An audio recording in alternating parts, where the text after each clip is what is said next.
El mecanismo cae como un rayo. La cabeza sale volando. La sangre se desparrama. El hombre está muerto. El mayor defensor del derramamiento de sangre, el periodista Marat, publica un artículo entusiasta en su periódico anunciando el nuevo nombre del aparato: guillotina. Pronto se conocerá con otro nombre: la cuchilla nacional.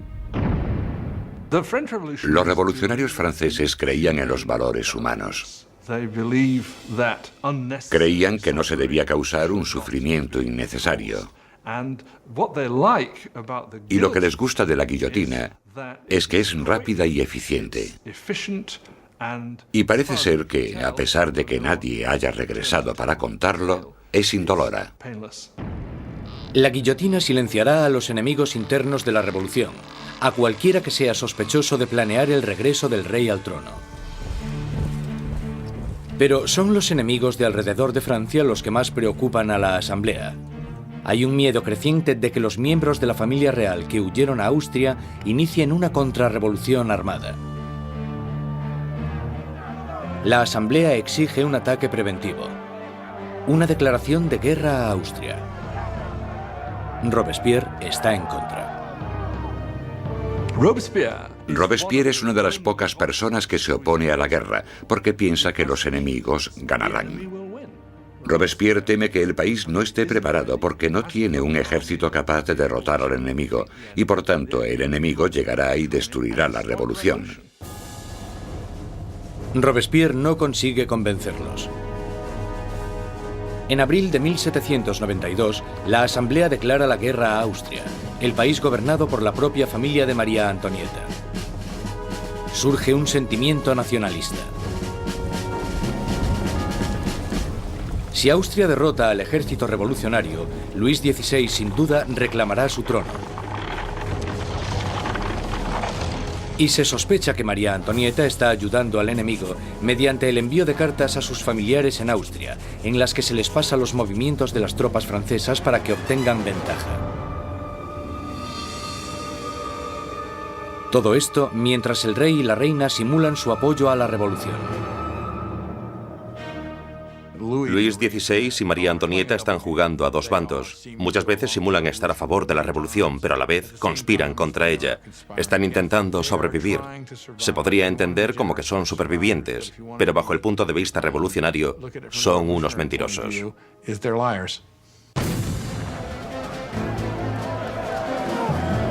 Con el ejército francés sufriendo grandes pérdidas en la frontera, llega la noticia de que en París el aliado de Austria, Prusia, se ha unido a la invasión. Las tropas están bajo el mando del duque de Brunswick, un general prusiano. La tensión invade las calles de París.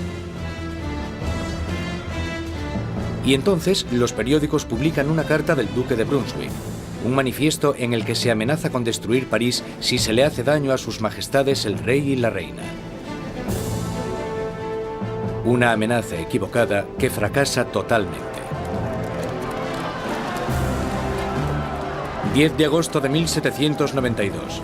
27.000 ciudadanos armados, empujados por la rabia y la indignación, se dirigen al Palacio de las Tullerías e inician un ataque salvaje contra los guardias reales. Al final mueren más de 800 hombres de ambos bandos. El rey huye y busca protección en la Asamblea, pero ya no existe la monarquía. A Luis le han quitado oficialmente su título. Ha nacido la República Francesa. La cuchilla de la guillotina es bautizada con la sangre de los restantes guardias de Luis XVI.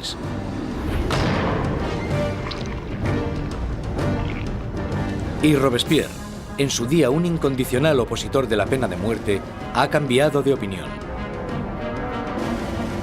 El nacimiento de una nueva república solo puede iniciarse con la muerte de un rey.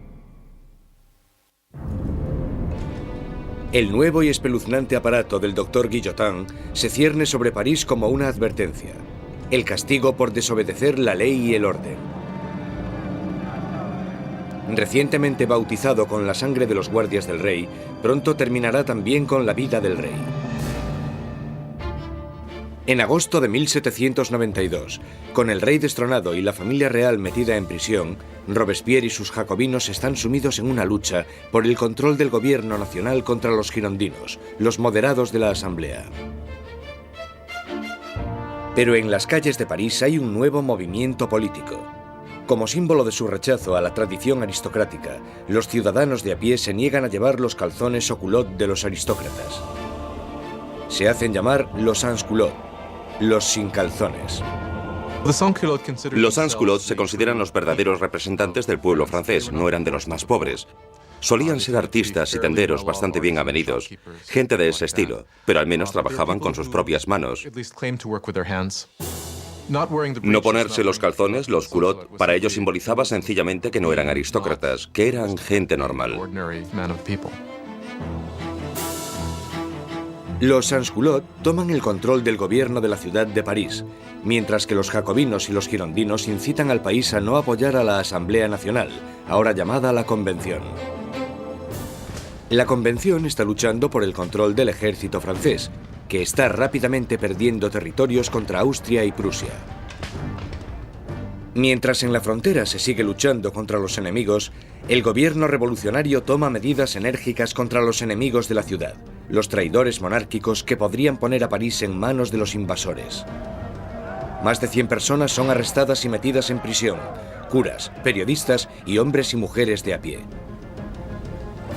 Robespierre se centra en la crisis interna, pero su amigo, el ministro de Justicia, Georges Danton, incita a todos los hombres, jóvenes y adultos a que se unan al campo de batalla. Es sociable y llamativo, todo lo que Robespierre no es. Pronto, el nombre de Danton se empieza a oír por todo París. Danton es un personaje lleno de vida, grandilocuente, un bebedor empedernido, libertino, que a pesar de pertenecer a la clase alta, al contrario que Robespierre, es capaz de identificarse totalmente con los trabajadores, de una manera que Robespierre simplemente no puede. Según se va acercando el enemigo, la convincente retórica de Danton moviliza a la gente, haciendo que muchos se decidan a acudir al frente. Hay un momento muy famoso en el que los ejércitos austríaco y prusiano les están invadiendo, y él se pone delante de la gente y grita eso de: para vencer nos hace falta audacia, más audacia y siempre audacia. Realmente es una persona capaz de dirigir a un país en la lucha contra el invasor. Es un momento extraordinario. Al irse tantos hombres al frente a luchar, París se queda indefenso, con las cárceles llenas de prisioneros políticos. Un miedo inquietante inunda la ciudad. La creciente multitud de prisioneros quizás sea difícil de contener. Marat lanza a los ciudadanos revolucionarios una propuesta sangrienta: bajar a las prisiones y matar a todos los que estén dentro. Los ejércitos extranjeros estaban acercándose a París. Si llegan a entrar en contacto en París con los enemigos de la revolución en las prisiones, entonces esto hubiera dado lugar a algo terrible desde el punto de vista de la gente. En la primera semana de septiembre llegan malas noticias del frente. Prusia ha tomado Verdun, una ciudad en el camino de París. Ahora el enemigo está solo a unos kilómetros de distancia. El miedo que asolaba París explota. Los sans-culottes entran en las prisiones e inician un violento ataque contra los presos de la ciudad. No dejarán vivo a ningún traidor. Los sans-culottes entraron en las prisiones, sobre todo aquellas donde estaban encerrados los curas refractarios, donde estaban los nobles y donde estaban los presos políticos, y empezaron a llevar a cabo sus propios juicios improvisados, que eran muy cortos, y la mayoría de las veces acababan en muerte.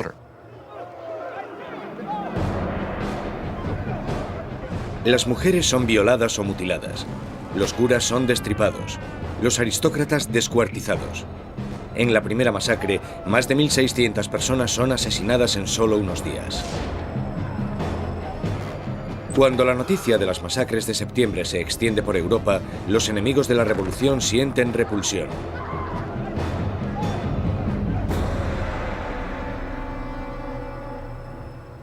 Al otro lado del Canal de la Mancha, el London Times publica su repugna.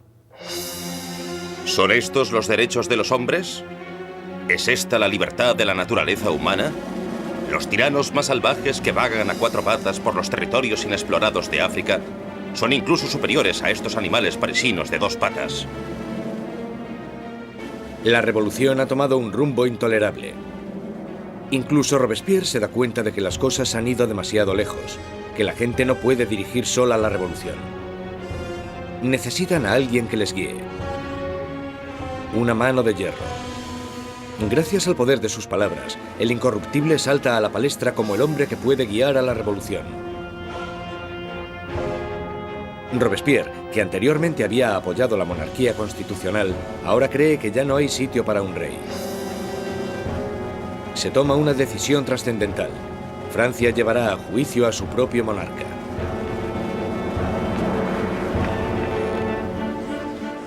Con el veredicto reducido a una mera conclusión, el único debate sobre la mesa es la condena. Los moderados, los girondinos, piden que no se acabe con su vida, y esto les deja a un lado de la convención. A los girondinos se les planteaba una cuestión importante en lo que se refiere al rey, porque aunque ellos estaban convencidos de querer una república, no estaban tan seguros de que fuera necesario matar al rey. Los jacobinos, que querían la sangre del rey, superaban en número a los girondinos. ¿Por qué los jacobinos querían matar al rey? Yo creo que porque, como muy bien dijo Robespierre, para que la revolución pueda vivir hay que matar al rey. Si está bien que haya un rey, entonces algo va mal en la revolución. En todos los sistemas que existen, solo hay un castigo para la traición, y esa es la muerte. Por tanto, en ese sentido, si el rey es culpable de traicionar a su país en tiempos de guerra, entonces la conclusión es que debe sufrir la muerte de un traidor. El 20 de enero de 1793, Luis XVI es declarado culpable. Se dicta sentencia.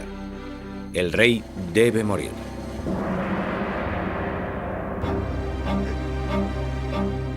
Esa noche se reúne durante un rato con su familia.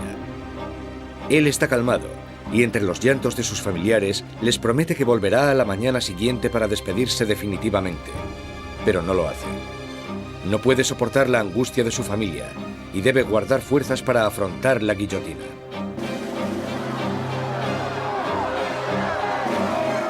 A la mañana siguiente, un carruaje lleva a Luis XVI al patíbulo.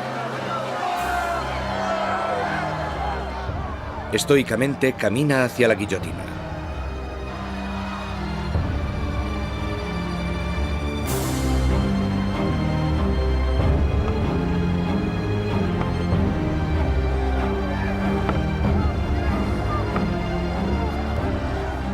Intenta dar un discurso. Confío en que mi muerte sirva para hacer feliz a mi pueblo, pero siento pena por Francia y temo que pueda sufrir la ira del Señor. Pero los guardias silencian sus palabras con el ruido de los tambores.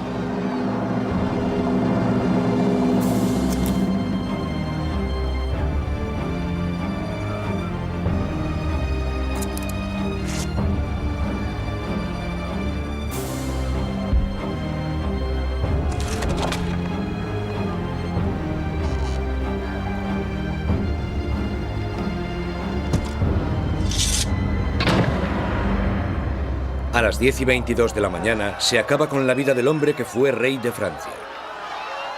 Desde la prisión del templo, María Antonieta oye los disparos de los cañones, anunciando la muerte de su marido. Se desploma del disgusto.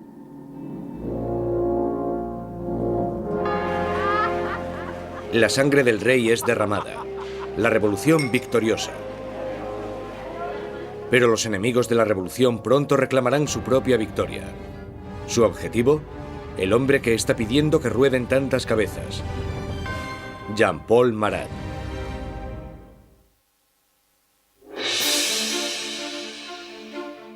La ejecución del rey Luis XVI marca la victoria definitiva para los revolucionarios. Un momento cumbre en el que la joven nación, la República Francesa, nace literalmente de la sangre.